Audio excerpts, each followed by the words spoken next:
Hey, y'all, come look at this.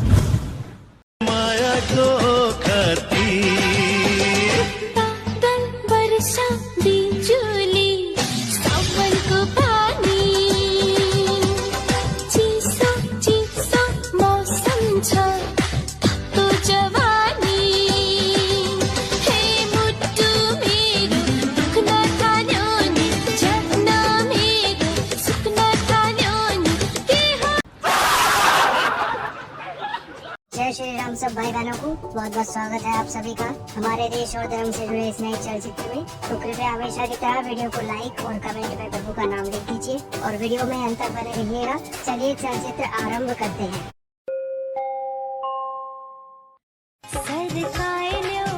देखो बहुत दिन हो गए, तुम मुझे अब तलाक दे दो। पागल है क्या बेगम? कितनी ठंड पड़ रही है और ठंड में तो बिल्कुल नहीं देंगे। ठीक है तो फिर मैं भी नहीं दूंगी।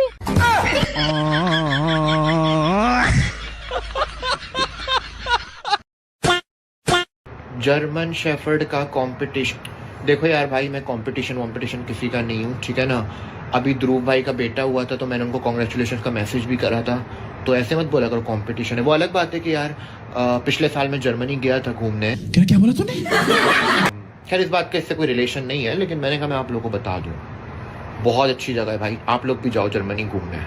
वैसे ध्रुव भाई बहुत अच्छा काम कर रहे हैं। वो अलग बात है कि बस उनका खड़ा नहीं, मेरा मतलब है बिजनेस खड़ा करने की कोशिश कर रहे हैं, वो तो खड़ा नहीं हो रहा है, लेकिन हो जाएगा, कोई बात नहीं। कैसी अपमानजनक बातें कर रहा है ये, अश्लील है ये लोना। बड़ा हरामी हो बेटा। बीजेपी के पिछले पार्लियामेंट में, लोकसभा में 86 सीट आई। उनकी 86 सीट जीतने की ताकत तो आज तक नहीं बनी। उनका वोट मुश्किल से 8% का बढ़ के 12%। 8% में 2 सीट मिली, 12 में उन्हें 86 सीट मिली। ये तो हिसाब जुड़ता नहीं, गलत बनता नहीं तो इस हिसाब से तो कांग्रेस को 500 सीट जीतते हैं। तो कुछ गड़बड़ ये है। क्या खबर लाए हो? ईवीएम हटाओ। ये पूरा हिंदुस्तान कह रहा है कि ईवीएम में कमी है। अडानी का पूरा रिश्वत का घोटाला और जो वारंट इशू हुआ है अमेरिका में, वो है क्या? आइए समझते हैं। अडानी जी अमेरिका गए, वहां के स्टॉक एक्सचेंज पर लिस्टेड एक कंपनी थी अजोर पावर, उसके साथ साठगांठ की। प्लान बनाया कि भारत में सोलर एनर्जी प्रोजेक्ट लगाए जाएंगे। अब उस प्रोजेक्ट को लगाने के लिए अमेरिकन इन्वेस्टर्स से, अमेरिकी लोगों से, अमेरिकन फंड से करीब 25,000 करोड़ रुपए उठाए गए। बड़े बड़े सपने उनको दिखाए गए।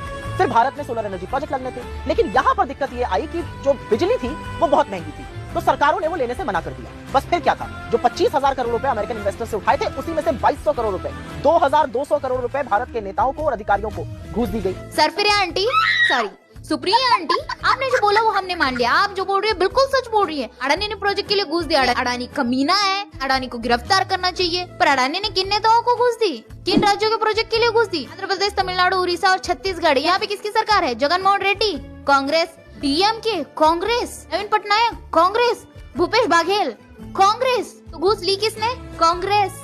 तो कांग्रेस हम किस मुंह से बोल रही हो? किस मुंह से सरफिरा आंटी, पप्पू दद्दू, घर से बुड्ढा और राउत मोदी को दोष दे रहे हैं? बताइए पप्पू जी, पहले अपने नेताओं से पूछो कहाँ कहाँ हगा है। खुद के पिछवाड़े के नीचे आगो, लेकिन दिख रहा है इनको दुनिया का झा। प्लीज कोई जाके इन कांग्रेसी नेताओं को जगाओ, ये मुंह से लॉलीपॉप निकालो और होमवर्क कराओ। 24 घंटा नशे में रहते हैं, नचड़ी। जय श्री राम। महाराज जी, अभी पिछले दिनों एक देवकीनंदन ठाकुर जी उन्होंने धर्म संसद बुलाई थी, जिसमें सनातन बोर्ड की मांग कर रहे हैं। दूसरे आपके बागेश्वर धाम के महाराज जी वो पदयात्रा पर निकले हैं सनातन धर्म के लिए। आप इन लोगों को क्या संदेश देना चाहेंगे? इनके मंतव्य से आप जुड़े हैं कि नहीं? हम सबसे पहले इन सब से पूछना चाहते हैं कि लिखित रूप से हस्ताक्षर करके मोहर लगा के पहले दो कि तुम्हारा सनातन शब्द का अर्थ क्या मानते हो तुम।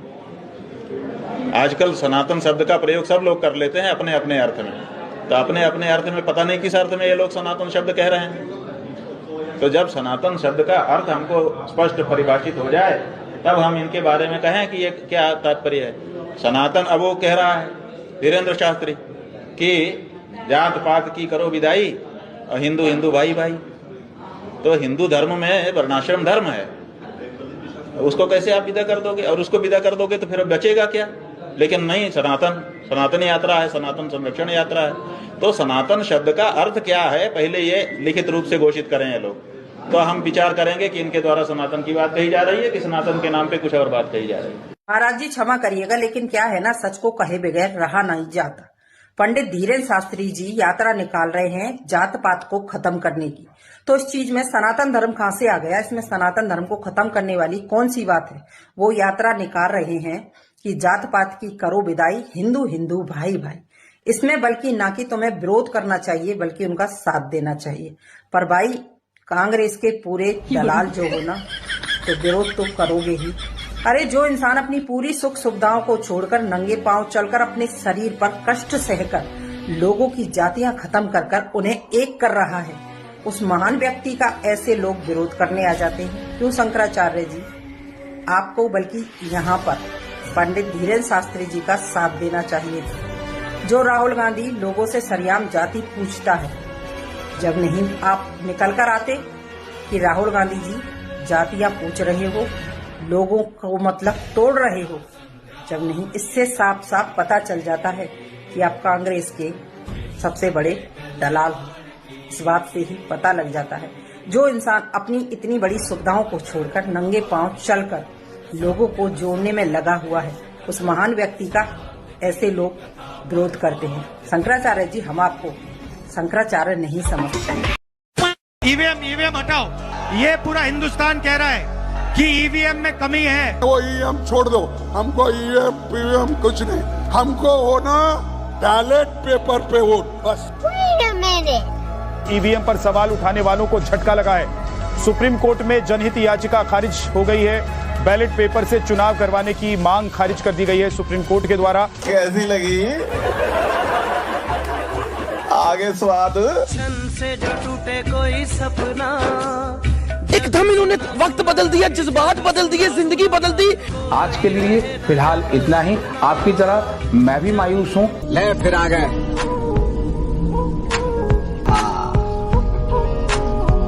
तेरे को क्या लगता था कि नहीं लौटेंगे? गलत। जब तक तोड़ेंगे नहीं तब तक छोड़ेंगे। बहुत लंबा दंगल चलेगा रे भाई। मजा आया, और मैं ये जो मजा है हिंदुस्तान के हर व्यक्ति को देना चाहता हूं।